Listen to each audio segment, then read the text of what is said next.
어떤 사람에게 전도하면서 예수 믿고 복 받으세요 라고 했더니 그 전도받은 사람이 씩 웃으면서 이렇게 묻습니다.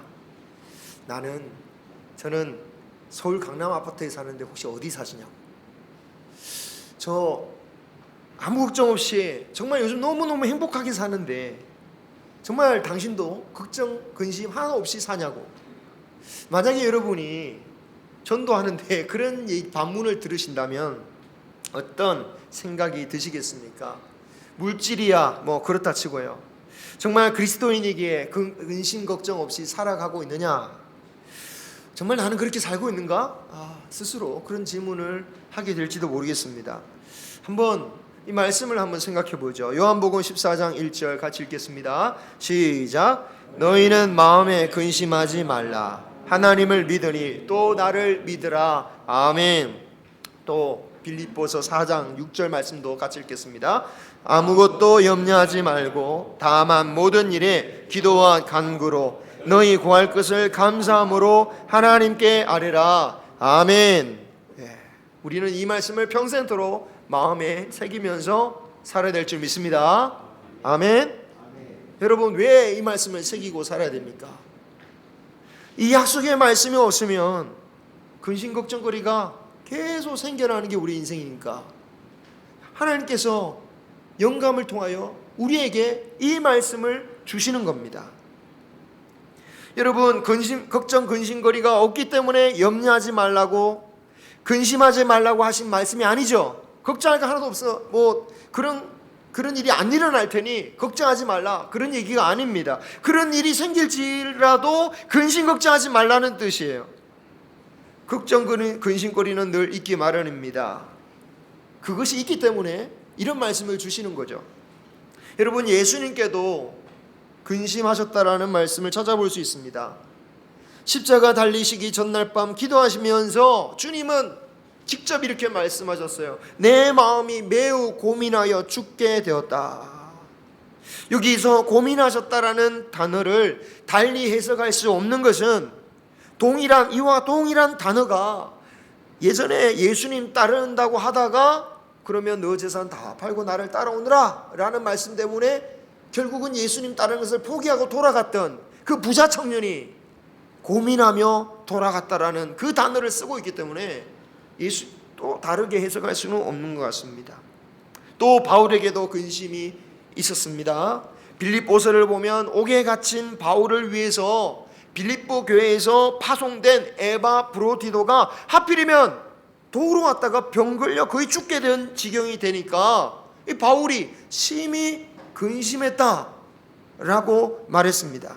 혹시라도 일 때문에 빌립보 교인들이 시험에 들지 않을까, 그에 대한 근심이었던 겁니다. 그러므로 예수님을 믿었으니 근심 걱정거리는 하나도 생기지 않을 거다라고 말할 수는 없다라는 게 분명하죠. 다만 그 근심 걱정에 짓눌려지지 말고 이기라는 것입니다. 성령님의 역사란 무엇일까요? 여러분, 성령님의 역사란 것은 마취제나 또는 마약처럼 고통을 전혀 못 느끼게 하는 것이 아니라 그 고통과 근심과 걱정을 이기게 하는 능력을 성령님께서 주신다라는 거예요. 여러분, 완전히 근심 걱정 없는 순간은 아마 영원한 천국에 이르러서야 가능할 것입니다. 심지어는 예수님을 믿기 때문에 내가 더 근심할 게 생겼다라고 말하는 분도 있죠. 그런데 그게 당연한 겁니다. 왜? 믿음의 길을 가르는 사람에게는 예수님처럼 바울처럼 구원에 이르게 하는 근심이 오기 마련인 겁니다. 오히려 성경은 세상에서 평탄하게 아무 근심 걱정 없이 살아가는 그들을 부러워하지 말라고 합니다. 시편 73편을 보면요, 시인이 시험 들었다고 하죠. 왜 시험에 걸려서 넘어질 뻔했다라고 고백합니까? 저기 보니까 형통하게 사는 악인을 보는데 죽을 때는 좀 뭔가 좀 크게 당하나 싶어서 봤더니 죽을 때조차도 그렇게 행복하게 죽더라는 거예요. 그러니까 내가 거의 넘어질 뻔했다라고 고백했습니다만 그 시편에서도 말합니다. 그것을 부러워하지 말라. 그게 진짜 복이 아니다라는 거예요. 우리는 하나님이 가르쳐 주신 진짜 복을 알고 그 복을 사모해야 합니다. 우리가 하나님이 말씀하시는 복을 알지 못하면 그 시편의 저자처럼 시험에 들 수밖에 없을 뿐만 아니라 사실은 예수님의 말씀도 이해하지 못하게 되는 겁니다. 일단 우리가 오늘 잠시 읽어본 팔복에서 세 가지만 읽었지만요, 팔복 설교 자체를 이해하지 못해요. 아니, 심령이 가난한데 뭐가 행복합니까? 애통하고 있다는데 지금 스트레스 받은 거 아닙니까? 울고 있잖아요. 그런데 뭐가 복이 있다라는 거죠?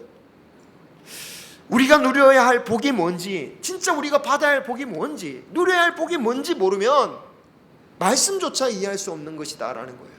그리고 엉뚱한 것을 찾아 헤매는 겁니다. 창세기 4장 5장을 보면 우리 수요 예배 시간에 몇 번이나 봤지만 두 개의 족보가 나오죠. 가인의 족보와 아담의 족보입니다. 가인이 범죄하면서 자신만의 후손을 낳았고요, 아담은 가인과 하벨을 잃은 후에 셋을 통하여 새로운 후손들을 낳게 되었습니다.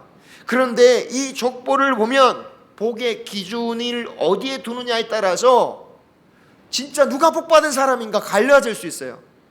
만약에 세상에서 다른 사람보다 좀 앞서고 후대에 뭔가 남길 만한 업적을 쌓은 것을 복받았다, 성공했다라고 생각한다면 아담의 자손보다는 가인의 자손이 더 많은 복을 받은 것처럼 나오는다라는 거예요. 대부분의 문명이 가인의 후손에게서 나왔다라는 거죠. 도시 문명도 그렇고, 또 금속 문명도 그렇고, 또 축산업도 그렇고, 음악도 그렇고, 대부분의 문명들이 가인의 후손에서 나왔다라고 말하는 겁니다. 게다가 그들은 스스로 잘난 맛에 살아요. 스스로 강하다고 하면서요, 얼마나 자랑하면서 사는지 몰라요. 반면에 아담의 자손들은 에녹을 제외하고는 다 누구누구를 낳고 죽었다라는 기록밖에 없습니다. 그리고 에녹도 세상적인 업적은 전혀 소개되지 않고 하나님과 동행했다라고 하고 있습니다. 그러니까 세상적인 업적, 삶의 만족도, 그것으로만 보면 누가 더 복받은 자손입니까? 가인의 후손처럼 보이는 거죠. 만약에 우리가 가인의 후손과 같은 삶을 복이라고 여긴다면 우리는 어떤 삶을 쫓아가겠습니까? 하나님께 어떤 삶을 구하겠습니까? 가인의 후손과 같은 삶을 쫓고 그런 삶을 하나님께 구하겠죠. 그래서 주님께서 사역을 시작하시면서 가장 먼저 하신 게 뭐냐? 진짜 복이 뭐냐? 복에 대한 생각부터 바로 잡고서 주님께서 말씀을 전하시고 사역을 하신다라는 거예요. 예수님을 믿으면서 진짜 바라고 구해야 되는 복이 무엇일까? 여러분, 횟집에 가서 삼겹살을 찾아서는 안 되겠죠. 고깃집에 가서 과일 찾을 게 아닌 것처럼 주님을 믿으면서 무엇을 찾고 무엇을 구해야 되는지를 주님은 먼저 말씀하시는 게 복에 대해서 산상설교를 통해서 말씀하고 계시는 거예요. 그때 당시 유대나 로마가 지배하는 대부분의 나라에는 그리스 문화, 즉 헬레니즘의 철학과 사상이 엄청난 영향을 미쳤죠. 그리고 그 많은 철학과 사상들이 내린 행복에 대한 정의는 측면적으로 많이 다르지만 결론적으로 말하자면 정신적으로 만족하고 물질적으로 만족하는 거예요. 꼭 물론 부자가 되는 것만이 아니라 부자가 됐든 아니면 아주 금욕을 하든 어쨌든 물질적으로도 만족하는 삶을 이루고 그리고 정신적으로도 만족을 이루는 삶이다. 이게 내린 결론이었습니다. 우리와 별반 다르지 않죠? 그만큼 헬레니즘이 발달했고 그 영향이 지금까지 미친 겁니다. 근데 여러분, 그럼 성경시대에 성경도 그렇게 복을 말하는가? 정의가 다르다라는 거예요. 물론 풍요로운 물질, 정신적인 행복함도 하나님께서 주시는 그 복의 열매들 중에 한 종류였습니다. 하지만 그 자체가 복이다라고 말씀하지 않으셨어요. 너에게 많은 재산이 있으니 이것이 너의 복이다 라고 하지 않으셨어요. 네가 아무 걱정 근심 없이 살고 있으니 이것이 너의 복이다 라고 말씀하시지 않았다라는 거예요. 그럼 뭐가 복이다라고 말씀하셨습니까? 시편 1편에서 복이 무엇인지에 대해서 말씀하셨죠. 1, 2절을 요약하자면 복 있는 자는 여호와의 율법을 즐거워하며 그의 율법을 주야로 묵상하는 자다 라고 말씀하셨죠. 워낙 유명하니까 인용 안 벗습니다.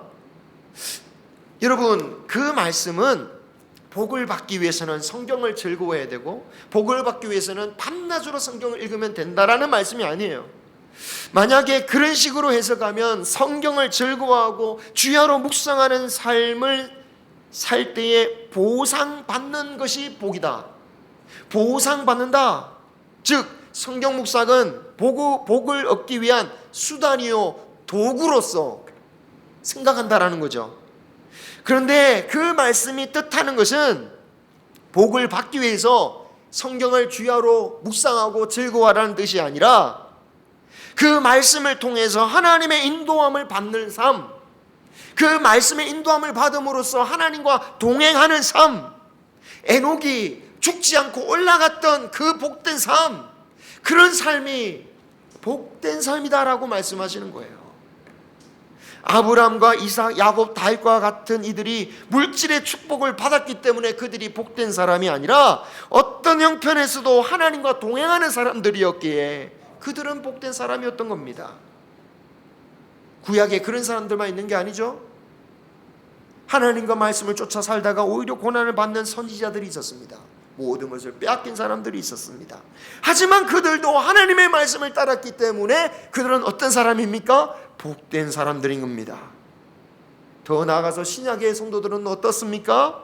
복음을 위해서 온갖 고난과 핍박을 받고 감옥에 갇히고 순교를 당하였을지라도 복을 받지 못한 사람들입니까? 그렇지 않죠. 하나님의 말씀을 쫓아서 순종하며 살아갔으니 그들이 어떤 사람입니까? 복된 사람이다 라고 말할 수 있는 거예요.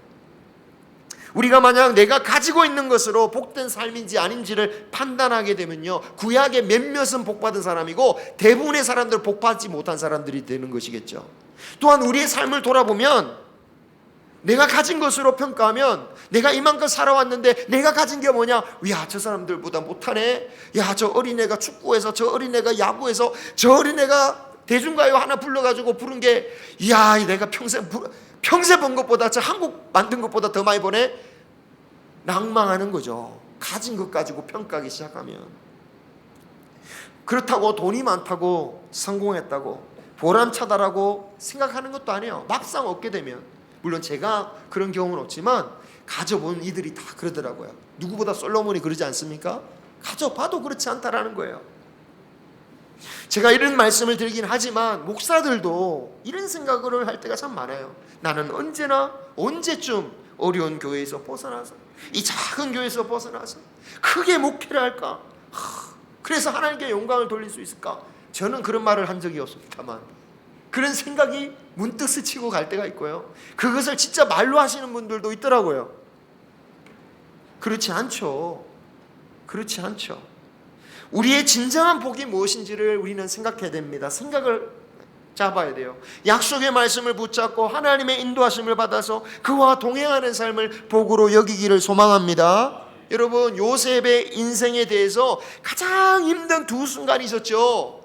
가장 힘들었던 그 두 순간, 억울하게 노예가 되고 억울하게 감옥에 갇혔습니다. 그런데 바로 그 순간에 성경은 말하고 있어요. 요셉은 형통했다.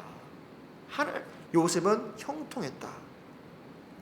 나중에 총리가 되어서 형통했다라는 말을 하지 않아요. 가장 힘든 순간에 노예로 팔려 그 종으로 되었을 때, 옥살이 시작할 때에 형통했다라고 그래요. 왜 형통한 겁니까? 요셉의 하나님과 동행이기 때문에, 복 있는 자였기 때문에. 악인의 그렇지 않으며 의인은 그의 삶이 형통함이로다. 형통했다라는 거예요.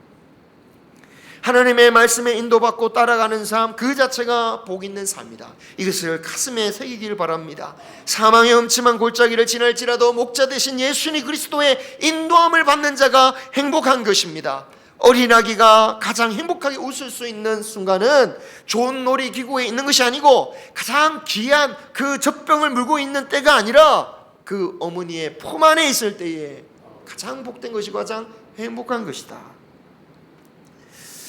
물론 우리는 세상의 환난을 겪으면서 또 세상의 좋은 것들을 바라보면서 이러한 것을, 복에 대한 생각이 자꾸 왜곡되어지죠.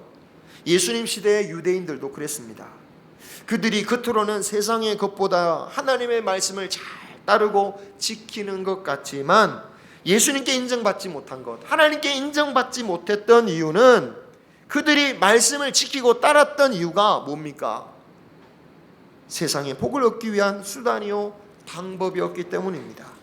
이스라엘 백성들은 그들의 조상이 나라를 빼앗기고 멸망당한 것은 하나님의 말씀을 따르지 않았음을 각성했습니다. 그래서 하나님의 말씀을 철저히 지키자는 운동이 일어났죠. 그렇게 되면서 나타난 게 바리새파입니다. 더 극단적인 파가 에세느파라고, 세례 요한도 에세느파가 아니냐 뭐 이런 말이 있어요. 자, 그런데 이스라엘 왜 그랬습니까? 이스라엘의 옛 다윗의 영광을 되찾는 비결은 뭐냐? 철저히 율법과 말씀을 지키는 것이라고 여겼던 겁니다. 문제는 그들이 이루고자 했던 최종 목적이 뭐냐? 하나님과의 관계가 아니에요. 하나님과 동행하는 것이 아닙니다. 하나님의 뜻을 이루어서 사랑을 베풀고 긍휼을 베풀고 정말 하나님의 제사장된 나라가 되어서 죄인들을 하나님의 백성으로 이끄는 것이 아니라 자신들의 꿈을 이루기 위한 수단이고 도구로서 되어버린 거죠. 여러분, 말씀이 수단이 되고 그들의 소망이 목적이 되니까 어떤 일이 벌어졌습니까? 말씀을 통하여 하나님의 인도함을 받는 게 아니라 자신들이 가고자 하는 길로 하나님을 계속 끌고 가려고 하는 거죠. 그래서 그의 말씀을 막 거기다가 적용시키는 겁니다. 여러분, 이단들 중에 성경 인용하지 않는 곳이 없습니다. 그죠? 이단들 중에 성경 인용하지 않는 데가 없어요. 그런데 자신들의 목적을 위해서 인용하니까 성경의 말씀의 뜻과 상관없이 자신의 목적대로, 자기의 원하는 대로 말씀을 그냥 마음대로 막 왜곡시키고 적용시키는 거죠. 마귀의 전형적인 수법입니다. 목적을 이루기 위해서는 수단은 얼마든지 바꿀 수 있는 거죠. 그래서 목적이 없으면 결코 하나님의 인도하심을 받는 것이 아니라 왜곡된 길로 가게 되어 있다라는 거예요.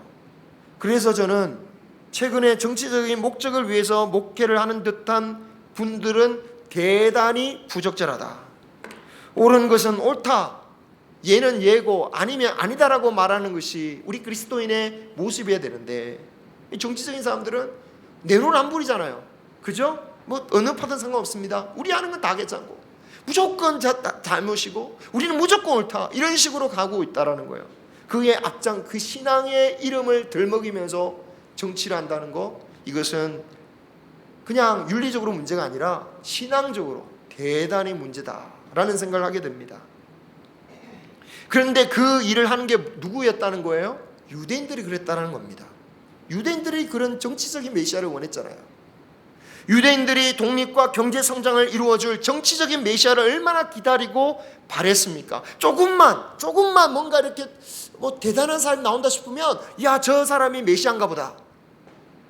엘리야한테만 그런 게 아니고 예수님한테만 그런 게 아니라 그 느헤미야부터 예수님이 오실 그 400년 기간 동안에 그런 일들이 부수기적으로 아주 무수히 일어났다는 거예요. 여러 번 일어났습니다. 저 사람이 메시아냐? 저 사람이 메시아냐? 왜 바라봅니까? 자신들이 바라는 꿈에 그 사람을 맞춰보니까. 그런데 예수님을 그렇게 목적을 이루니, 목적으로 예수님을 바라보니 예수님을 받아들일 수가 없어요. 왜? 메시아라는 분이 오셔서 원수를 무찌르고 자신들을 편이 되어줘야 되는데 오히려 뭐라고 하십니까? 회개하라고 하시잖아요. 아니, 나의 편이 되어줘야 되는데, 그죠? 나의 편이 되어주셔야 되는데 오히려 회개하지 않으면 천국에 가지 못한다라고 막 지적하시니까 그런 메시아를 받아들일 수가 없는 것입니다. 우리가 하나님의 인도하심을 받아야지 우리가 하나님을 우리의 목적대로 끌고 가서는 안 된다라는 거예요.